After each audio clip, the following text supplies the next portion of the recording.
రోహిత్ నాకు డౌట్, వాడు భలే చెప్పాడు కదా, అంటే నాన్వేషణ చాలా మంది చెప్పారు, అన్వేషణ ప్రపంచ యాత్రికుడు అన్వేషణ అంటే చైనా ఏదో డీప్ సీక్రెట్ కనిపెట్టి ప్రపంచాన్ని వణికిస్తూ ఉంటే మనం ఉన్నాం వెళ్ళి ప్రయాగ్రాజ్ లో కుంభమేళలో స్నానాలు చేసి రంటారా అని చెప్తే పోయి పూసల మీద పట్టుకొచ్చామని చెప్పేసి, అదే మోనాలిసా అని తిరుగుతారు. ఇప్పుడు అమ్మాయి ముంబై కూడా తీసుకొచ్చి హోటళ్లలో అక్కడెక్కడ తిరుగుతారు అమ్మాయి. భలే చెప్పాడు కదా నిజంగా. మహాకుంభమేళకి వెళ్ళి 3 మునుగులు మునిగి పుణ్యస్నానం చేసి మహాశివుని తలుచుకోండి రండ్రా అని చెప్తే 144 ఏళ్ళకోసారి వచ్చే మహాకుంభమేళలో స్నానం చేయండి రా అని చెప్తే పూసల మీద పట్టుకొని నిజంగా భలే చెప్పాడు అన్వేషణ. చాలా మంది కొంతమంది తిరుమల అంటే నిజం చైనాతో పోలి చాలా బాగా చెప్పాడు. నాకు చాలా బాగా అనిపించింది. అంటే ఇప్పుడు అమ్మాయి అదే కుంభమేళాకి వెళ్ళి ఆ పోస్టుల మీద మోనాలిసా అంటున్నారు కదా, ఆ అమ్మాయిని ఎక్కువ ట్రెండింగ్ చేశారని చెప్పి తను విమర్శించారు కదా. కుంభమేళాలో నీకు ఏం మిగిలింది చెప్పు, మోనాలిసా తప్ప. ఓకే, నేను ఒక పాయింట్ తీసుకుంటాను తిరుమల.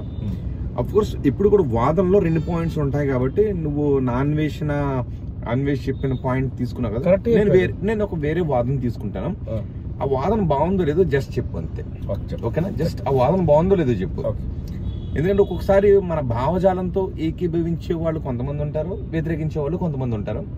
సో ఇప్పుడు నేను అన్వేష్ చెప్పిన ఏకీభవంతో, లేదంటే కుంభమేళాకి వెళ్ళంటారా అంటే పోస్టులు అమ్ముకునే అమ్మాయిని హీరోయిన్ చేశారంటున్న వాదనని నేను ఏకీభవిస్తానా లేదా అనేది పక్కన పెడితే నేను ఒక వాదన తీసుకుంటాను.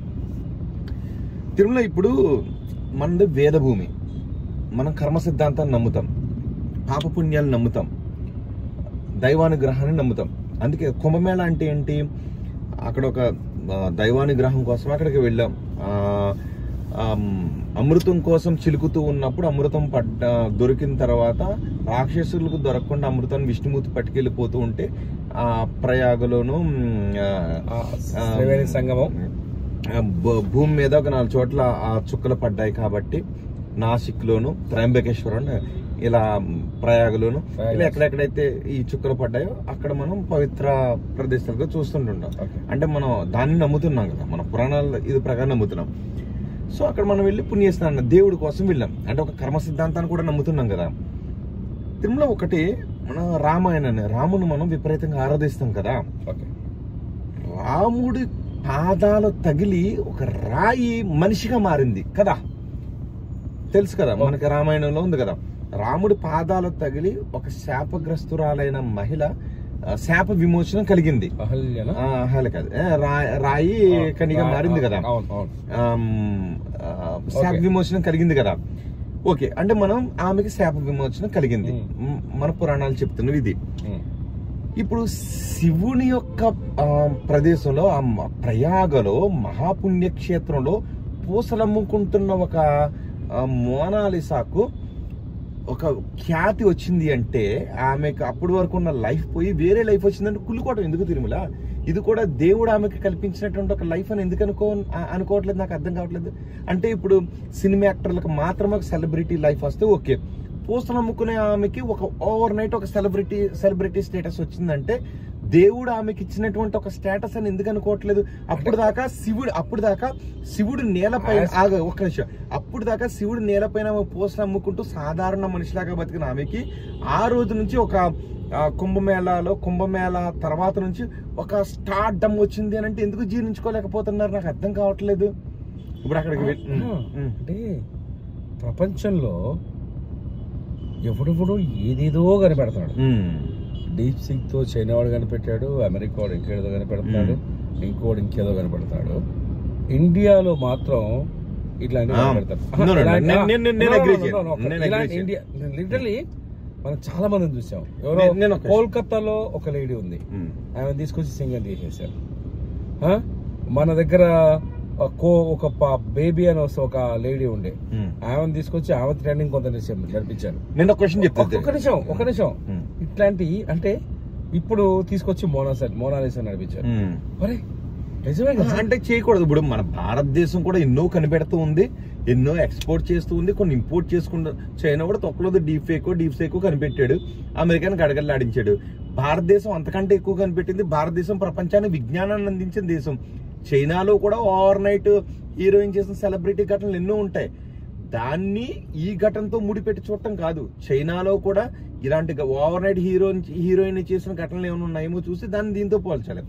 అంతే తప్ప చైనా వాడు కనిపెట్టిన ఒక టెక్నాలజీని మన దేశంలో ఓవర్ నైట్ హీరోయిన్ అయిపోయిన ఇంకో ఘటన చెప్పి భారతీయులు ఇంతే అనడం తప్పు. భారతదేశంలో ఎన్నో ఎవరైనా కూడా ఇప్పుడు, ఎందుకంటే ఆ ఘటన వేరు, ఈ ఘటన వేరు. ప్రపంచానికి విజ్ఞానాన్ని అందించిన దేశం మనది అన్ని రకాలుగాను. ప్రపంచానికి విజ్ఞానాన్ని అందించిన దాంట్లో మన వేదాలు ఎన్నో పాత్ర పోషిస్తాయి. మన వేదాలు దొబ్బుకెళ్లి ప్రపంచం విజ్ఞానాన్ని పొందింది అంటాను కూడా మనకు ఆధారాలు ఉన్నాయి. సో ఇక్కడ ఏంటి అంటే ఓవర్ నైట్ హీరోయిన్ అయిపోయిన ఘటనను తీసుకుని ప్రపంచం చైనా కూడా ఎవరి మీద పగ సాధించడానికి ఒకటి కనిపెడితే మీరేంట్రా హీరోయిన్ చేశారన్న దాన్ని ముడిపెట్టి చూస్తే ఎమోషనల్ వినటానికి బాగుంటదేమో కానీ అది తప్పుడు సిద్ధాంతం. ఇప్పుడు ఆమె హీరోయిన్ అయింది, ఓకే, పాపం ఆమె అందంగా ఉంది, ఆమెకు వచ్చినటువంటి ఒక అదృష్టాన్ని తీసి పోన్లేమో నీకు వచ్చింది. ఆ ఒక్కదంతనే భారతదేశం ఏం ఆగిపోలేదు కదా. ఆమెను హీరోయిన్ చేశారు కదా అని చెప్పి మోదీ అమెరికా వెళ్ళడం ఆగిపోలేదు కదా, మోదీ ట్రంప్ మీటింగ్ ఆగిపోలేదు కదా, ద్వైపాక్షిక సంబంధాలు ఆగిపోలేదు కదా, శాస్త్రవేత్తలు ఇస్రో శాస్త్రవేత్తలు చేసే రీసెర్చ్ ఆగిపోలేదు కదా, ఆమెను హీరోయిన్ చేశారన్న దగ్గర భారతదేశం ఆగిపోలేదు కదా.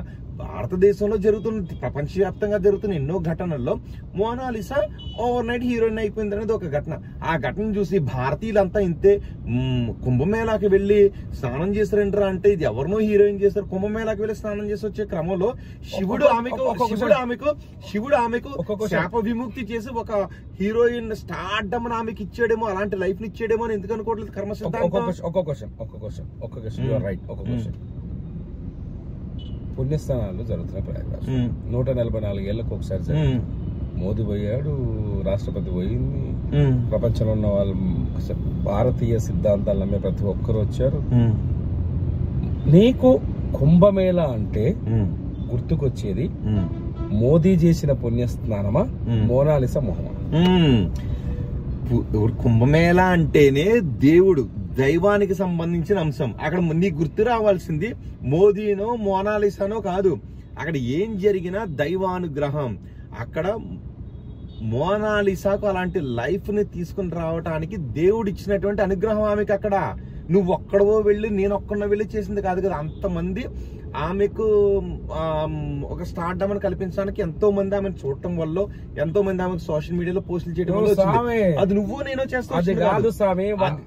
నేను చెప్పేది అక్కడికి పోయిన వాళ్ళంతా పుణ్యస్నానం చేసే త్రివేణి సంగమం ఎక్కడన్నా వెతకలా. నేను అనేది అదే, ఆమెకు అలాంటి అవకాశాన్ని దేవుడే కల్పించాడని మీరు ఎందుకు అనుకోరు? మీరు అక్కడికి వెళ్ళిందే ఒక దైవ కార్యం కోసం. అలాంటి దైవ కార్యంలో మోనాలిసాకు కూడా అలాంటి అవకాశాన్ని కల్పించింది ఆ పరమశివుడే. ఆ పరమశివుడే దైవానుగ్రహమే వల్లే ఆమెకు అలాంటి స్టార్డమ్ వచ్చింది. మీరు అక్కడికి వెళ్ళి భారతీయులు ఇంతే, ఆమెకు ఎవరో స్టార్డమ్ కల్పించారు. ఏం జరిగిన కర్మ సిద్ధాంతం. చైనాలో డీప్ ఫేక్ సిద్ధాంతం అయితే ఇక్కడ మనం కనిపెట్టిన ఎన్నో ఇన్నోవేషన్స్ ఉన్నాయి. సిద్ధాంతాన్ని చైనా వాడు కనిపెడతా దైవానుగ్రహం కదా. అక్కడ కూడా ఓవర్ నైట్ హీరోయిన్ అదే అంటుంటా. అక్కడ ఒక టెక్నాలజీని మన దేశంలో జరిగినటువంటి సోషల్ మీడియా సంఘటనకు రెండు ముడిపెట్టి చూడటాన్ని, బోడుగుండుకి దేనికో ముడిపెట్టిన ఘటన ఉంటుంది చూసావా, అలాంటిది. అన్వేష్ ఫ్యాన్స్, మీరు అన్వేషణ సమర్థిస్తున్నారా, రోహిత్ ని సమర్థిస్తున్నారా? నేను అన్వేష్ వాయిస్ వినిపిస్తున్నా. ఆమెకి స్టార్డమ్ వచ్చింది అంటే అది శివుడు ఆమె కల్పించినటువంటి అనుగ్రహం. శివుడు ఆమె కల్పించినటువంటి అనుగ్రహాన్ని చూసి కుళ్ళుతో చైనా వాడితో పోల్చడం ఏంటి? ఇప్పుడు నీకు ఏదైనా ఒకటి కలిగింది ఓవర్ నైట్ అని అంటే దైవానుగ్రహం వల్ల కలిగింది. నువ్వు అక్కడికి వెళ్ళిందే దైవ కార్యం కోసం. మనం కర్మ సిద్ధాంతాన్ని నమ్మే దేశం. ఆమె ఒక కర్మ పోయి ఆమె ఓవర్ నైట్ స్టార్డమ్ వచ్చి ప్రపంచం ఆమెను గుర్తిస్తోంది అంటే ఓకే, గర్వపడండి. ఎప్పుడు ఆమెకు వచ్చిన అవకాశం కదా అని సంతోషించండి. ఆమెకు అలాంటి అవకాశం వచ్చిందంటే భారతీయులందరూ ఇంతే, అక్కడికి ఎవరో వెళ్ళారు, వీడియో తీశారు, ఈమెను స్టారం చేశారు అంటే భారతదేశంలో ఆమెను స్టారం చేయటం వల్ల ఎలాంటి కార్యకలాపాలు అయితే ఆగిపోలేదు. సో ఒకరికి వచ్చినటువంటి స్టార్డమ్ ఫోన్లో ఆమెకి ఏదో ఒక స్టార్డమ్ వచ్చింది అని చెప్పి ఆనందించండి. చూద్దాం ఎంతకాలం వాదిస్తాడు రోహిత్. నేను అన్వేష్ వాయిస్ లోనే ఉన్నాను. రోహిత్ ఇంకేం చెప్తాడు సరే, నెక్స్ట్ ఎపిసోడ్ లో మళ్ళీ మనం చూద్దాం. ఓకే, మీకేమనిపిస్తుందో కమెంట్ చేయండి. కానీ బూతులు మాత్రం తిట్టకండి. నో అన్వేష్ ఫ్యాన్స్ రెచ్చిపోండి. నో మంచి కామెంట్స్ చేయండి ప్లీజ్.